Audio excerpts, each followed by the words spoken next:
It's lovely to be here. It's a part of France I didn't know, and I find it very beautiful. Thank you for inviting me to give this lecture on ethical problems in alternative medicine. Lots of problems already with this first slide. Why alternative medicine? I'm not particularly keen on any of the umbrella terms. You can call it what you want it. I believe that every single of these umbrella terms, whether you call it alternative, complementary, integrative, etc., is very, very problematic. And the best probably is to name treatments by their name. If we want to talk about acupuncture, let's talk about acupuncture. But anyway, this is my subject, and you've already heard a little bit about me. I come from a very medical family, and this is quite important. Our family physician was a homeopath. So for me, when I was little, this was just medicine. There was simply no difference. Then I grew up from that time, and I studied psychology first and then medicine. I made an MD thesis in blood coagulation, and that's important again. My first job, by a series of coincidences, was in the only homeopathic hospital in Germany at the time.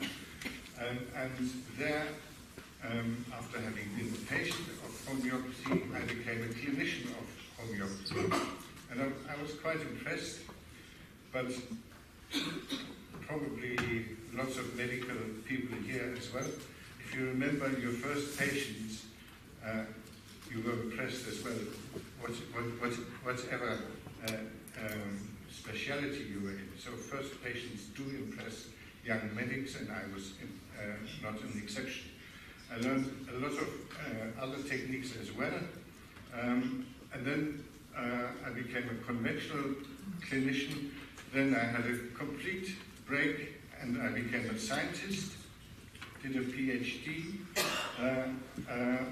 Another break, became a clinician again, was professor of rehabilitation medicine first in Hanover.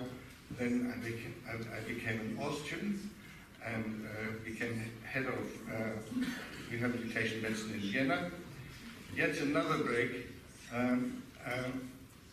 One day in Vienna I was a little bit bored, and I looked at the New Scientist. It's a scientific journal, and in the back there was a little announcement. They were looking for the first professor of complementary medicine turned out in the world.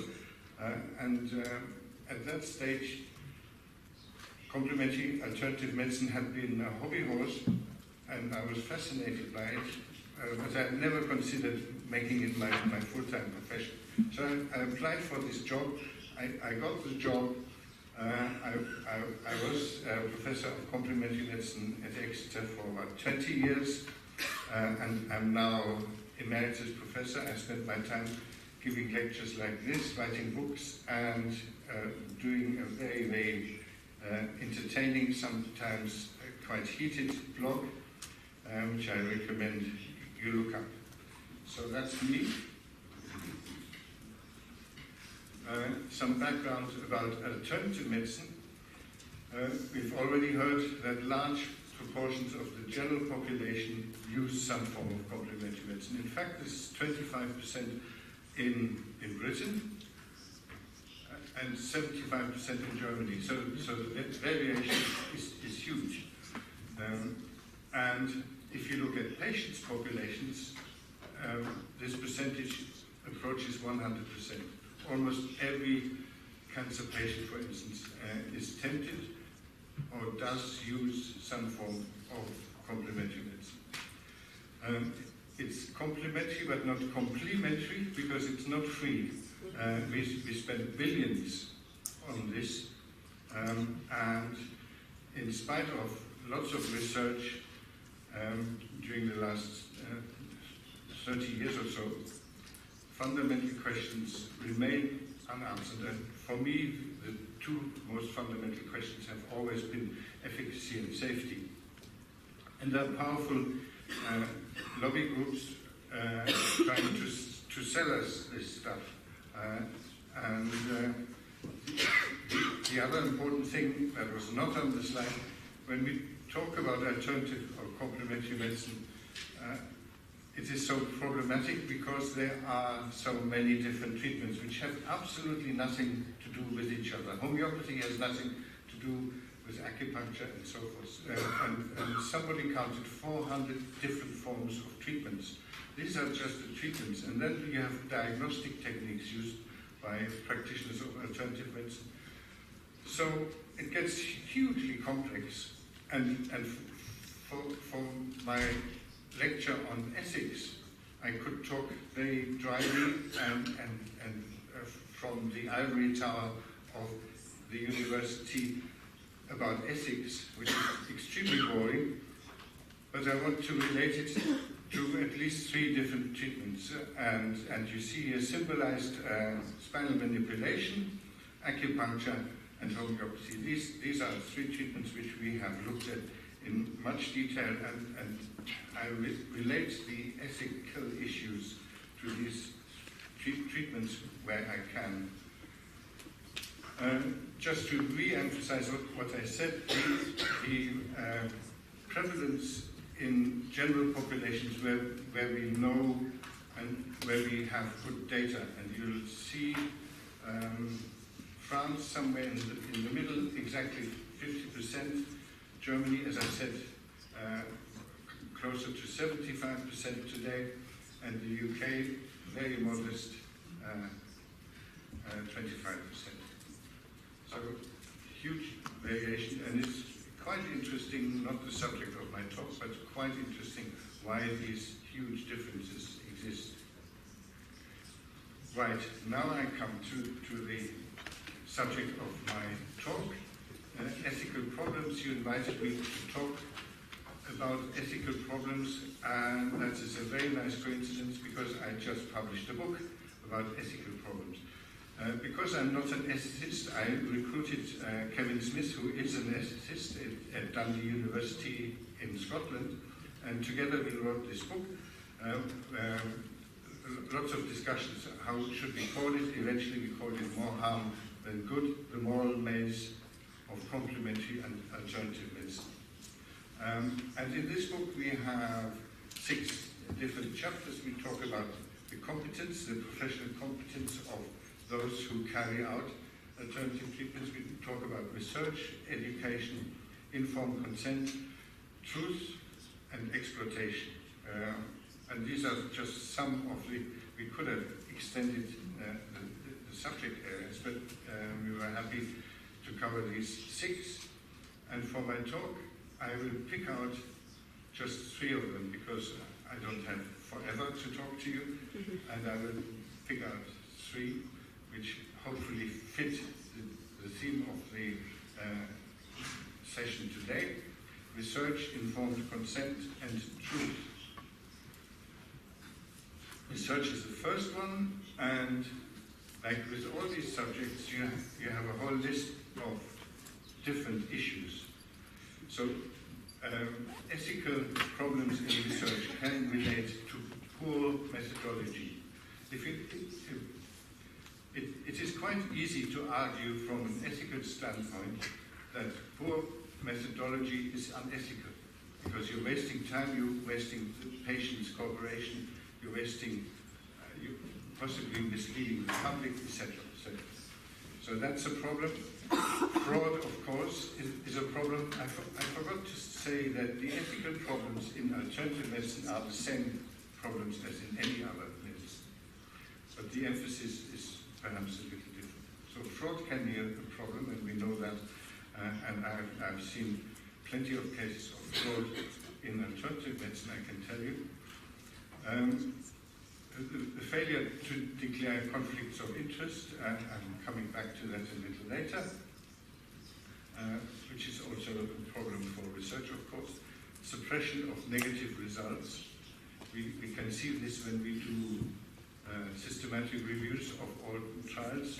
We have methodologies to estimate how many trials in this package that we have found to evaluate are missing They have disappeared in the drawers of researchers who were so enthusiastic and didn't produce the positive result that they had hoped for, and therefore they're never published and suppressed.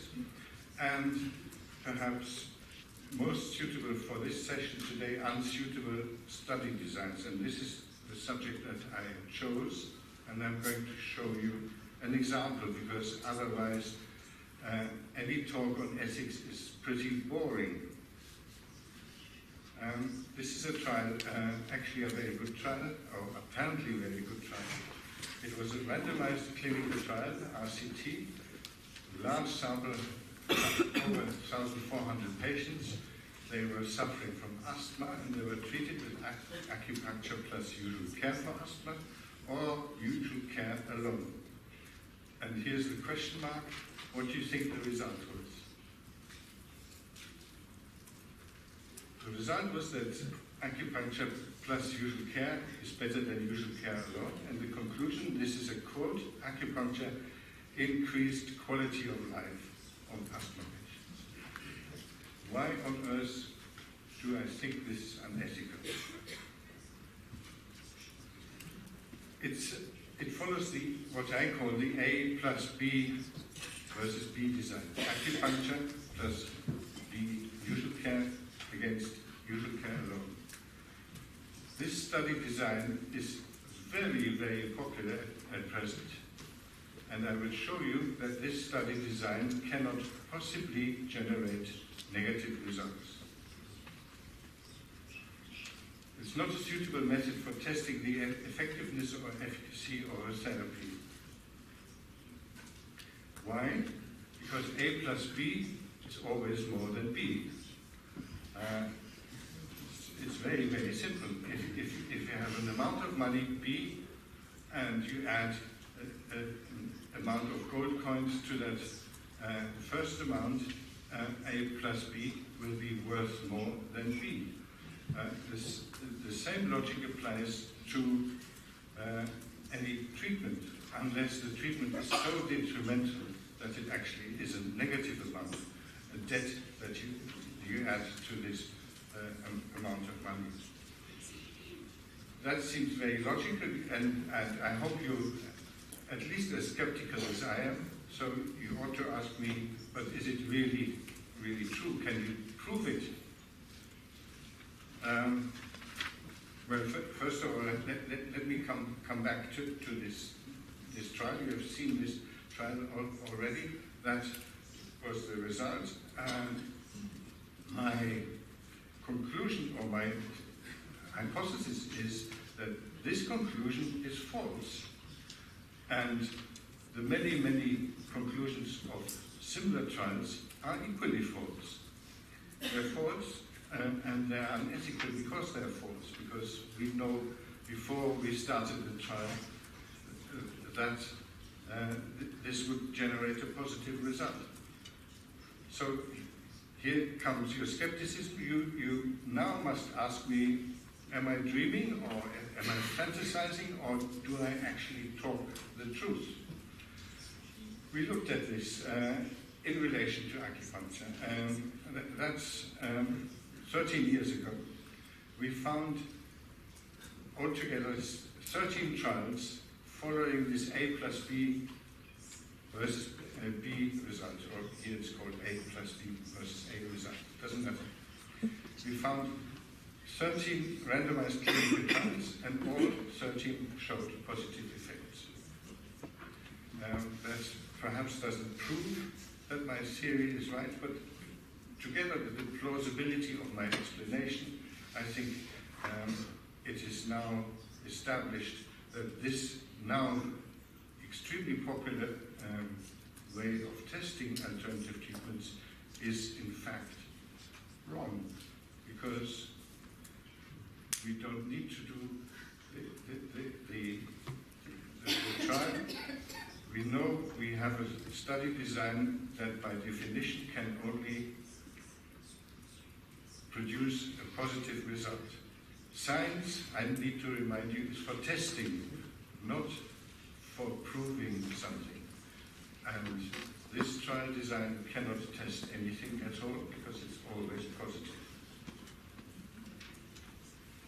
If we know the results before the research has started, it is unethical to do the research. Very simple, but true. If we know the research can only produce positive results, it is unethical, it's an unethical abuse of science. Science is not for doing that sort of thing, but it's for testing, and testing needs to be a test. There need to be some positive and some negative results when you properly test. Okay, that was my first point. My second point, informed consent. You know all that informed consent is a conditio sine qua non, a precondition without which we cannot possibly practice all this research.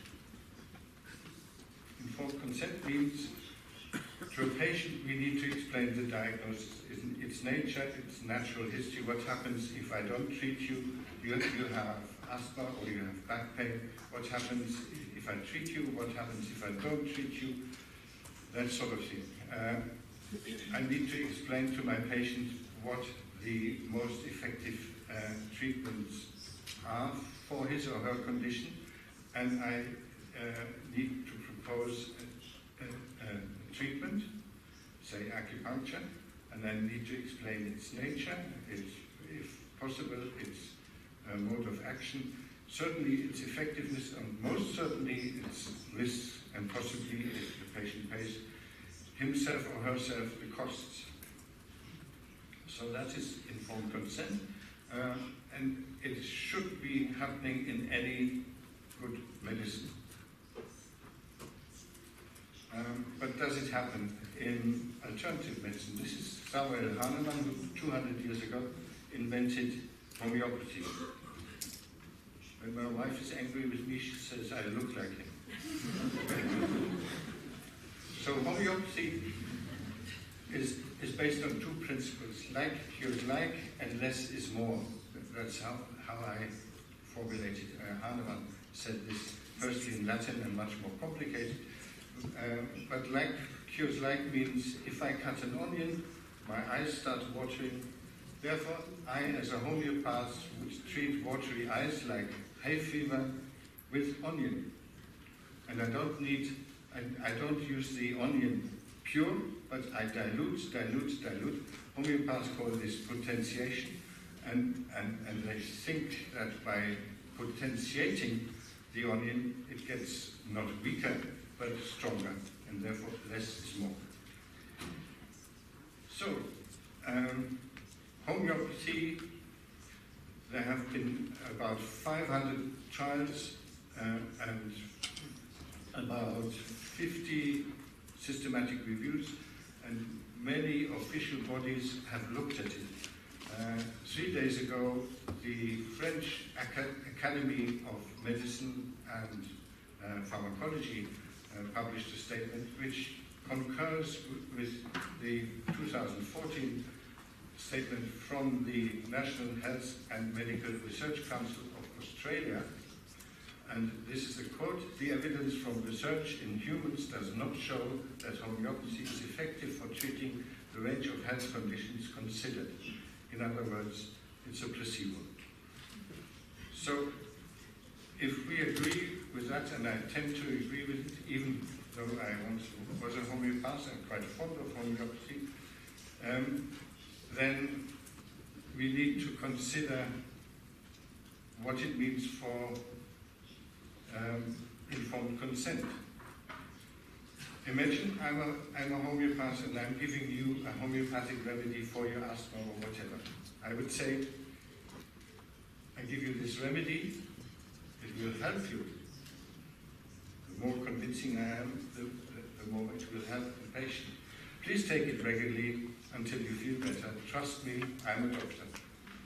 When the last sentence is true, the others probably are not. This is not informed consent, this is lying. This is just lying. Informed consent would look like this. This is a homeopathic remedy. It contains no active ingredient. The best clinical evidence fails to show that it works, but take it anyway. So, you see my point. If I do give informed consent in homeopathy or many other alternative treatments, I convince the patient to walk out and say, this man is not quite up here. So informed consent is a problem in homeopathy and many other alternative treatments. Properly informed consent for most alternative therapies would discourage patients from accepting these therapies. Therefore, it's not in the interest of the practitioner, because the practitioner obviously wants you treated, not least because it's good for his bank account. And therefore, it doesn't happen. Informed consent simply does not happen in alternative medicine. Again, I hope you're very skeptical and say, does he say the truth? How do we know? Does anybody know? Well, there's very little data in that, but there's some data on chiropractic and informed consent. This is a survey, and there are several surveys like this, only in chiropractic, not in other alternative treatments as far as I can see, of 150 randomly selected UK chiropractors, and only 25% always discuss serious risks with them.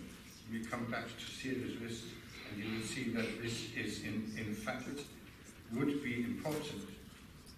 And the researcher, who by the way was employed by a college of chiropractic, so it's not a researcher biased against chiropractic, said valid consent procedures are either poorly understood or selectively implemented by UK chiropractors. That's the only evidence we have. Otherwise, we have to perhaps follow the plausibility of the argument that I outlined earlier. Informed consent is a real problem, and it is the most fundamental law in medical ethics. My last point, the truth. Obviously, that is a very big area. And I'm going to give you not just one example like with the other two subjects, but I'm going to give you 3 examples of what I mean in terms of medical ethics. The truth, it is obviously unethical to tell untruths. This doesn't apply just to medicine, it applies to life.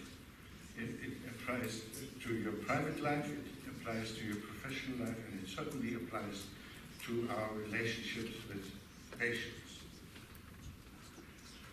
So, the first untruth, it works for animals. To me, this is an important untruth because it is often told to convince us that this treatment, whatever we are talking about, acupuncture, homeopathy, cannot possibly be a placebo because it works for animals, or it works for my little child.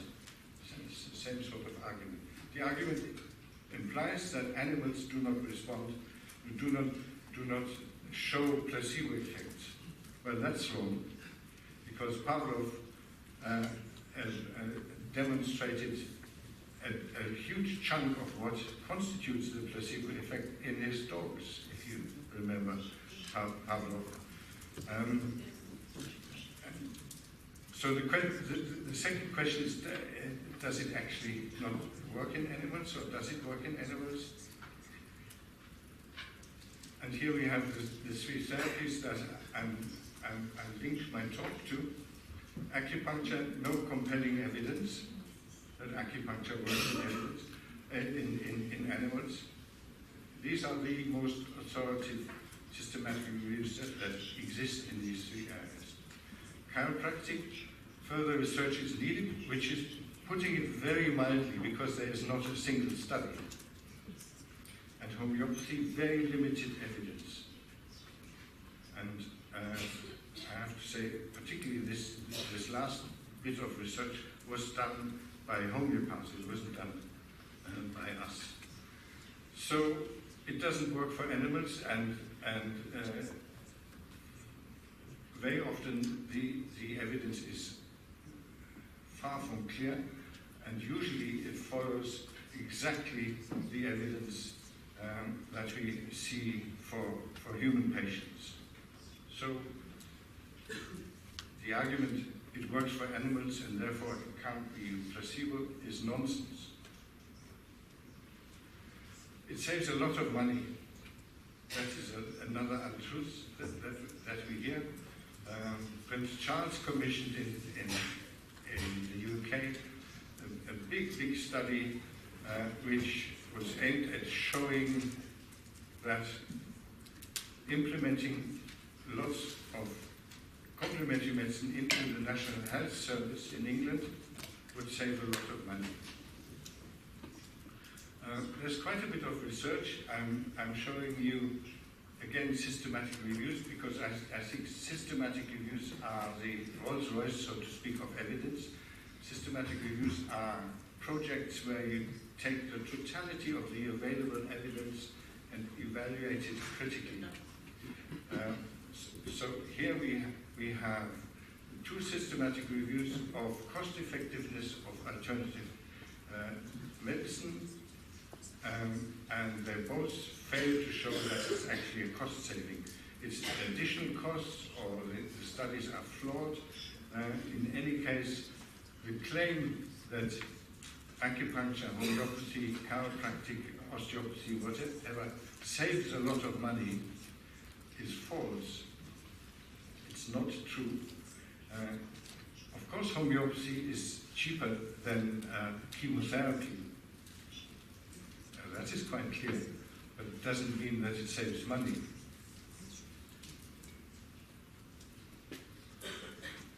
And here we have this third untruth, my last untruth. It is harmless. We have heard this already this morning. These treatments are basically free of side effects, quite the opposite of the nasty conventional medicine that we tend to give our patients, which are so full of side effects. Let's look at this in some detail. And when I started in 1993 at Exeter, I declared that the safety problems of alternative medicine are possibly the most important research subject for me, because these treatments are out there. You go out and walk a few hundred meters down the street, and you're likely to find an osteopath office, and these treatments are being practiced over and over and over again. So as researchers, even more important than to establish whether they work, the issue whether they do harm is really, really essential. And 25 years ago, the consensus was they are harmless. They don't do any serious harm at all. So this is seen from acupuncture. It's usually not quite so dramatic, but this is obviously a sitcom. And in 1996, we published a large survey of over 3,000 users of alternative medicine. And we found at that stage that 30% of those who used acupuncture claimed to have some adverse effects. At that time, this was so sensational that we managed to publish it in Nature, which arguably is the best science journal you can publish it. Since then, lots of people have done studies even larger studies than our 3,000 sample, and the 13% figure was amazingly accurate. It is between 10 and 13% of patients having some sort of adverse effect of acupuncture. These adverse effects are very mild. They relate to bleeding, hematoma, to pain when the needle is being stuck in.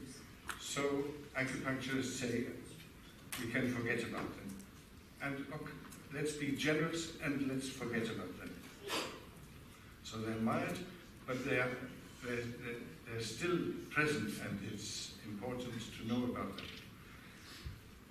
But in addition to these relatively mild adverse effects, we have serious complications of acupuncture.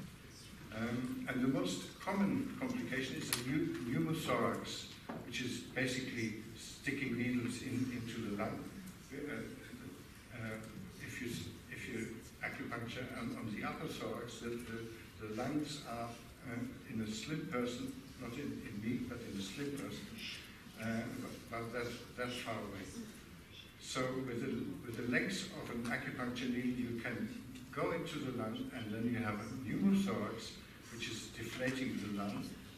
If you do that on both sides, and acupuncture is often executed symmetrically, then you have a double-sided pneumothorax and you have a medical emergency. The other thing that can happen with acupuncture is that you acupuncture here at one point over the sternum, and 6% of the population have a hole in the sternum without knowing it, because it's covered with tendons and you cannot feel it. But the needle goes right through, and it goes into the heart, and then you have a cardiac tamponade, and you certainly do have a medical emergency, almost in most cases a dead patient in front of you. So 86 deaths have been reported after acupuncture. Coming back about these absolute figures, which probably you don't find very, very impressive. But these are deaths. Well over 500 cases of pneumothorax have been reported after acupuncture. So to say acupuncture is completely harmless is wrong. It's just not true. This is Andrew Still and D.D. Palmer. Andrew Still invented osteopathy 130 years ago, roughly. D.D. Palmer, chiropractic 120 years ago. And chiropractic osteopathy often means manipulating the spine. And what can be wrong with that? What can be the harm of manipulating the spine? People say. The risk of spinal manipulation, 50%, 50%. Every second patient experiences mild to moderate adverse effects after spinal manipulation. These are mild to moderate, but they're strong enough usually to interfere with quality of life, and they last 2 or 3 days. 15%. Imagine some sort of pharmacological intervention where every second patient has adverse effects. In addition to that, and chiropractors say, well, these are predictable adverse effects, they are necessary on the path of recovery, etc. And let's be generous and let's accept that, even though 50% is difficult to accept. In addition, we have 500 serious complications on record. What happens is that with upper spinal manipulation, neck manipulation, you can have an arterial dissection and followed by a stroke, and the stroke can be followed by death. This is what the anatomical situation. The red little worm there is the vertebral artery, and it kinks over the atlas. And if you rotate and hyperflex the upper spine and then give it that thrust that in particular chiropractors like to do, you can just tear up the atlas basically. It's called a dissection. Then you can have a thrombus. That thrombus fires into the brain. You have a stroke, and you might die from it. So I promised you to come back to the numbers. Some 100 cases of complications after acupuncture, some 500 cases of complications after spinal manipulation. That is nothing compared to what the adverse effects and the frequency of adverse effects in mainstream medicine, in conventional medicine. But in conventional medicine, we have monitoring systems. We know about the adverse effects. Nothing works perfectly, but in alternative medicine, we have nothing. So if we don't look and if we don't monitor, we don't see. And if we don't look, we are just seeing what people happen to publish in learned journals. When they have a good day and some extra time, they publish such cases. We have done a survey in the UK where we have shown that the underreporting of chiropractic adverse effects is exactly 100%. None of the cases that we did find by writing directly to a neurologist had been reported anywhere. So if underreporting is 100%, we are almost certainly just seeing the tip of a bigger iceberg. And so far, I have talked about the indirect, the direct risk, what happens if the needle goes into the lung, etc., etc. But much more important in alternative medicine, in my view, are the indirect risks. Alternative therapists tend to advise their patients against evidence-based treatments, such as immunizations. I'm going to show you a slide on this. And the use of ineffective alternative treatments amounts to medical neglect. I'm going to show you a slide on that as well. Here we have a recent study in a very good journal where people have compared cancer treatments, the survival of cancer treatments of patients who use alternative treatments and compared to those who don't use alternative treatments. And you see the lower curve on this graph are the patients who use alternative treatments. Patients who use alternative treatments die quicker. How come? Not because the alternative treatments are themselves dangerous, but because people who use alternative treatments somehow neglect conventional life-saving treatments in cancer. That is the explanation. That is what I referred to just earlier as medical neglect. What about the advice? The detrimental advice given by practitioners of alternative medicine. This is a rather small and innocent survey, even though it almost cost me my job, which is another story. But we addressed 104 homeopaths by email, all British homeopaths whom we could find on the internet. And we pretended that that was at the height of the MMR, mumps, measles, rubella scare, by Andrew Wakefield, who said that these vaccinations cause autism. So at that stage, in 2003, we pretended to be a worried mother. And we said, we heard so many confusing stories in the news, should we or should we not vaccinate our child. 77 of these homeopaths responded. Only 3% advised to immunize our child. 40% advised not to immunize, and the rest were somewhere in between.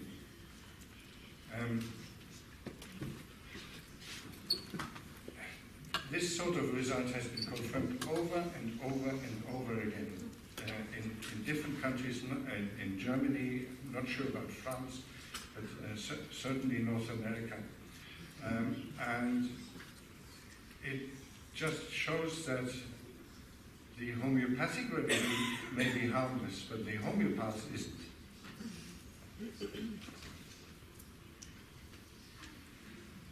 And just briefly coming back to conventional medicine, you would think this man here, me, is talking so much rubbish because he's talking about the risk of alternative treatments, while the risk of conventional treatments are so much more prominent. I agree, they are much more prominent. But evaluating a treatment by its risk is very silly. Evaluating it by its effectiveness is equally silly. We do, as good doctors, always do in our brain mini risk-benefit analysis. So if a treatment like chemotherapy is potentially life-saving, we encounter and accept enormous side effects. We lose our hair, we lose our quality of life, and possibly we even die of the chemotherapy. But in most cases, it is life-saving, and therefore the risk-benefit balance is positive, and therefore we do it. If a treatment that is virtually risk-free, like homeopathy, no risk, has also no benefit, then what do we do with the risk-benefit analysis? I've shown you it's not risk-free because the homeopath may bear some risk for the patient. So any such risk-benefit analysis of, for instance, homeopathy would not be positive.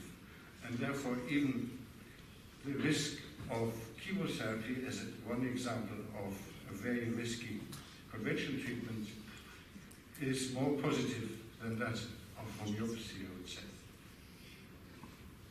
Right, I have bombarded you with lots of information. The end is near, and I'm going to draw some conclusions. Alternative medicine poses numerous ethical problems. I have only scratched the surface of some of them, and there's so many more.